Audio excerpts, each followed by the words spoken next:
Hello and welcome. Today I want to invite you to look at your child a little differently, not just as they appear on the surface, but as a being unfolding in time. Because one of the most powerful shifts we can make as parents and educators is to stop asking, "How do I manage this child?" and begin asking, "Who is this child becoming?"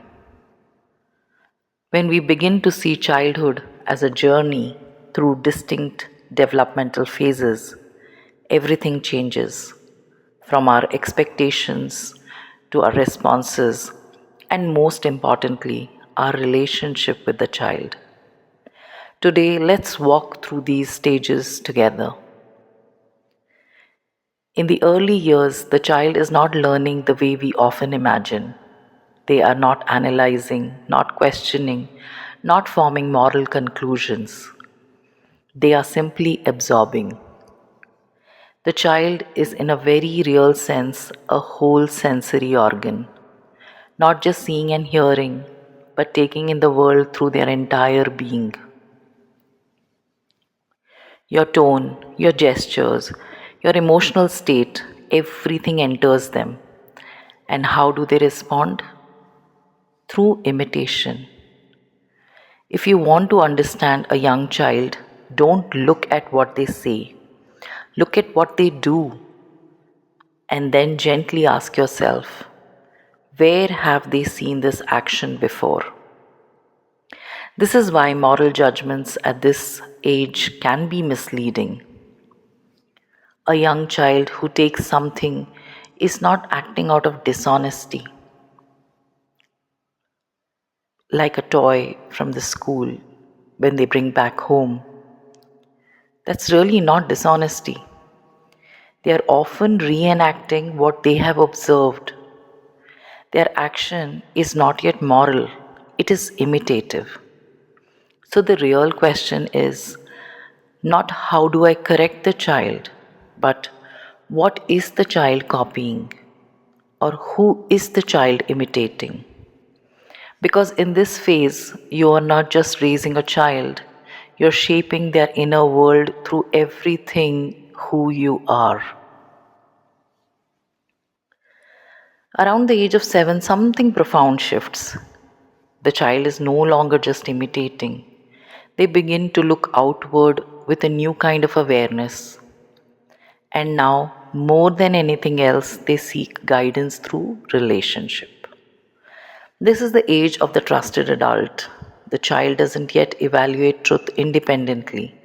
Instead, they are experiencing truth, beauty, and goodness through the person they love and trust.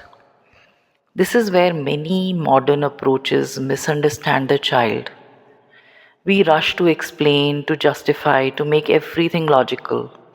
But the child is not asking whether this is logically correct. They are asking, do I trust you?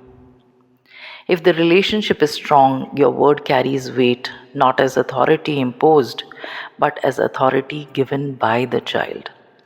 And this kind of authority is not restrictive, it is deeply nourishing. It gives the child a sense of orientation in the world. Then comes the very delicate and often misunderstood moment. Somewhere between 9 and 10, the child undergoes an inner shift. It's subtle but powerful. For the first time, the child begins to experience themselves as separate from the world. Until now, they have lived in a kind of unity with the family, with nature, with life itself. But suddenly, there is a quiet realization: I am me, and the world is outside me. This can show up in many ways, like questions, emotional sensitivity, even a slight distance. And along this comes a deep, often unspoken question: who guides the person I trust? The child begins to look through the authority they once simply accepted. This is not rebellion, this is awakening. And this moment asks something very specific from us.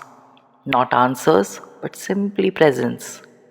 The child doesn't need perfect explanations. They need to feel that the adult standing before them is anchored, trustworthy, and deeply connected to something meaningful. This is where emotional and spiritual grounding becomes essential.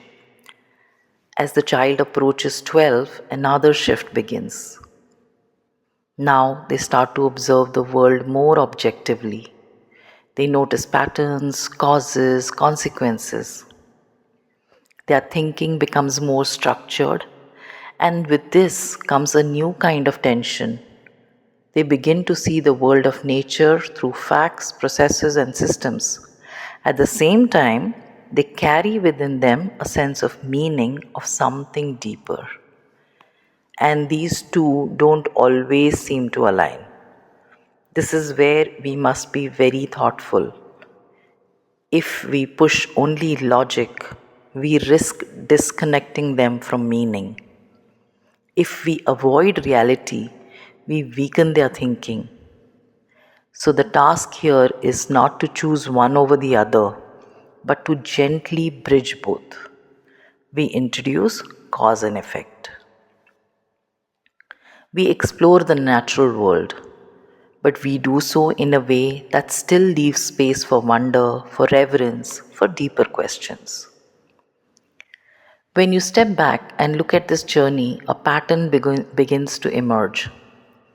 The young child absorbs, the growing child trusts, the awakening child questions, and eventually the young person understands. Each phase has its own language, and the challenge, as well as the beauty of parenting and teaching, is to speak the right language at the right time, not rushing the child forward, not holding them back, but walking alongside them with awareness. Because when we truly understand these inner shifts, we stop reacting to behavior and begin responding to development. And that is where education becomes not just instruction, but a deeply human relationship. Thank you for being here today. If this resonated with you, take a moment to observe your child, not just what they are doing, but where they are in their journey. That awareness alone can transform everything.